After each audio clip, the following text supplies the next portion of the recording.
जब आप एक अंडर कंस्ट्रक्शन प्रॉपर्टी खरीदते हैं तो आप पेमेंट प्लान के हिसाब से इंस्टॉलमेंट्स में पैसे पे करते हैं। अब कुछ पैसा पोजेशन पे ड्यू होता है जो कि मोस्टली पोजेशन डिमांड लेटर्स भेज के आपसे पहले ही ले लिया जाता है, और जब आप फिजिकली साइट पे जाके प्रोग्रेस मॉनिटर करें तो आपको पता चलता है कि प्रोजेक्ट तो अभी इनकम्प्लीट है। मेरे पास बहुत से बायर्स अपने पोजेशन रिलेटेड डिस्प्यूट्स को लेके आते हैं, तो मेरा उनसे सबसे पहला डिस्कशन इसी बात पे होता है कि what is a valid offer of possession and उनके केस में वो किया गया है या फिर नहीं। ये एनालाइज करने के बाद ही फिर we decide to file a case in RERA. I am C Abhishek Gupta, RERA consultant. आज की वीडियो में हम समझेंगे कि एक valid and lawful offer of possession क्या होता है। इसके लिए इस वीडियो को I have divided into 5 parts. Part 1 में we will see legal and valid possession की इंपॉर्टेंस क्या होती है। पार्ट 2 में we will see what is a legal and valid offer of possession. Part 3 में we will discuss what does RERA act say about possession.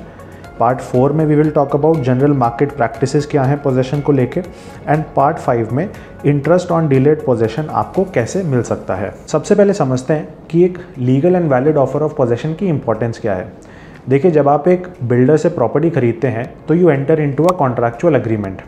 उस contractual agreement के हिसाब से बिल्डर की कुछ रिस्पॉन्सिबिलिटीज़ एंड ऑब्लिगेशंस हैं टुवर्ड्स यू जो उन्हें फुलफिल करनी होती है। For example, agreements and documentation execute करना, यूनिट को लेआउट प्लान एंड स्पेसिफिकेशंस के हिसाब से हैंड ओवर करना, required certificates, clearances and NOCs obtain करना, कॉमन एमिनिटीज़ को कंस्ट्रक्ट करना, RWA या फिर एसोसिएशन ऑफ अलॉटीज फॉर्म करना, रजिस्ट्रीज एग्जीक्यूट करवाना, and the list goes on. Agreement के अलावा RERA also imposes certain obligations on the promoter in accordance with the rules and regulations of the act.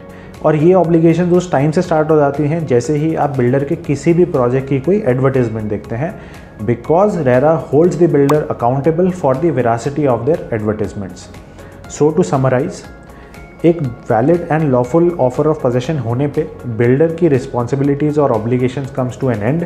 लेकिन अगर एक valid and lawful offer of possession नहीं किया गया है तो builder continues to be liable and you as an allottee are entitled to relief such as interest on delayed possession, compensation, etc. So now let us understand what exactly is a valid and lawful offer of possession.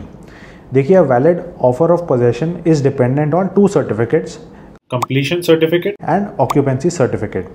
ये दोनों certificates की अपनी importance होती है and एक builder के पास दोनों certificates होना बहुत ज़रूरी है। इन दोनों सर्टिफिकेट्स में क्या डिफरेंस है एंड इन दोनों की क्या सिग्निफिकेंस है, ये तो हम किसी और वीडियो में डिटेल में बात करेंगे।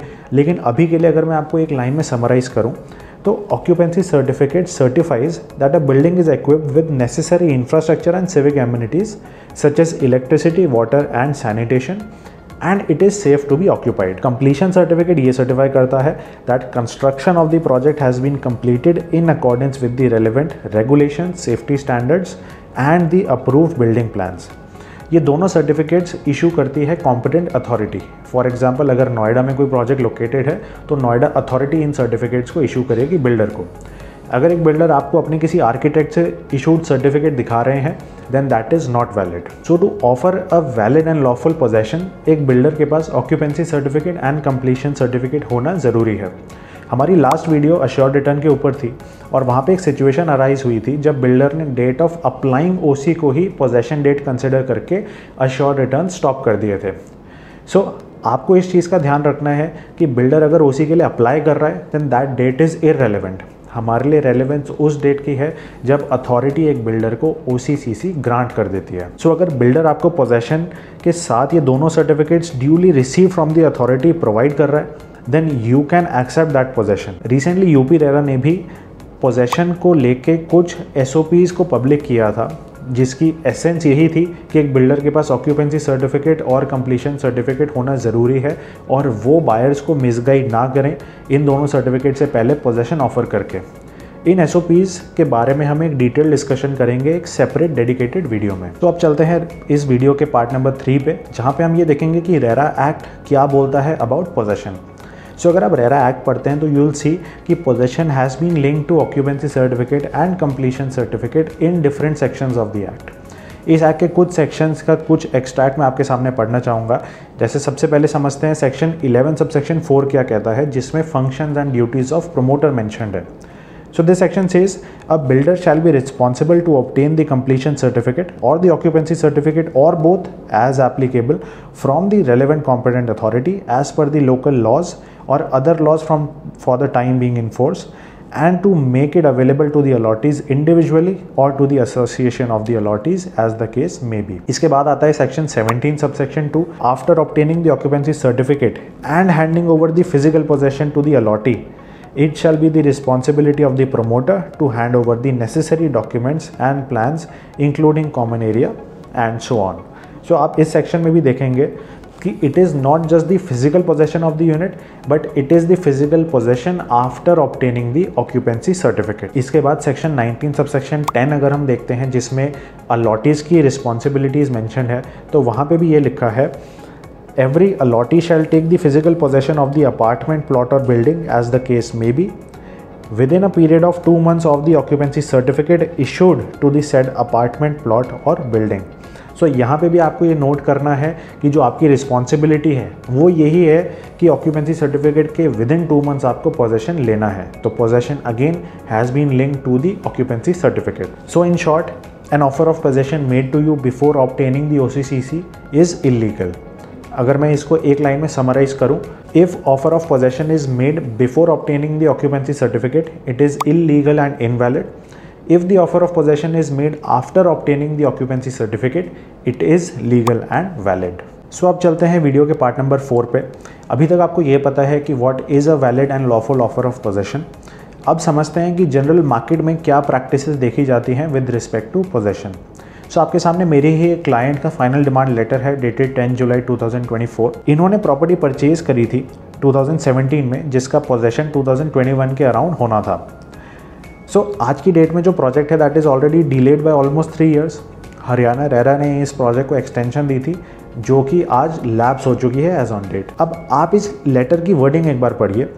It says, this is in reference to caption subject for unit number shop kiosk 423 located on the 4th floor which is ready for possession along with exclusive right to use the car parking. As on date builder ने ना ही occupancy certificate obtain किया है और ना ही completion certificate obtain किया है, लेकिन हमारे बायर को ये बता दिया है कि we have applied the OC, तो हम आपको अब पोजेशन की डिमांड भेज रहे हैं. इनफैक्ट अगर आप इस प्रोजेक्ट को साइट पे जाके देखेंगे तो यू विल फाइंड कि ये प्रोजेक्ट अभी भी इनकम्प्लीट है एंड इसमें बहुत सारा काम अभी पेंडिंग है.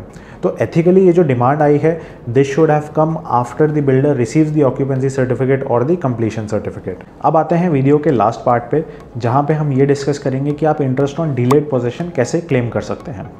देखिए, interest on delayed possession RERA act के सेक्शन 18 में बताया गया है. It says if the promoter fails to complete और is unable to give the possession of an apartment, plot और building in accordance with the terms of the agreement for sale और as the case may be duly completed by the date specified thereon, he shall be paid by the promoter interest for every month of delay till the handing over of the possession at such rate as may be prescribed. तो देखिए, अगर आपको possession illegally offer हुआ है या फिर offer ही नहीं हुआ है और आपकी जो प्रॉमिस्ड पोजेशन डेट है वो ऑलरेडी लैप्स हो चुकी है, then you are entitled for delayed interest for every month of delay. Occupancy certificate या कंप्लीशन सर्टिफिकेट मिलने से पहले आपको possession for fit out offer हो रहा है या फिर possession on as is where is basis offer हो रहा है या किसी भी और तरीके से ऑफर हो रहा है, तो that does not affect your eligibility to get your interest on delayed possession. देखिए, डिलेड पोजेशन आपको तब तक मिल सकता है जब तक एक builder legal and valid offer of possession आपको नहीं कर देता. सो आज की वीडियो से आई होप आपको ये समझ आया होगा कि एक legal and valid offer of possession क्या होता है. और अगर आपका प्रोजेक्ट डिलेड है एंड अग्रीमेंट की डेट लैप्स हो चुकी है तो I will highly recommend you to file a case before RERA for claiming that interest on delayed possession. अब देखिए, आई अंडरस्टैंड कि केस टू केस चीज़ें वेरी हो जाती हैं, फैक्ट्स हर केस के डिफरेंट होते हैं. तो if you need any advice regarding your personal case you can contact me at 8510993719. Thank you.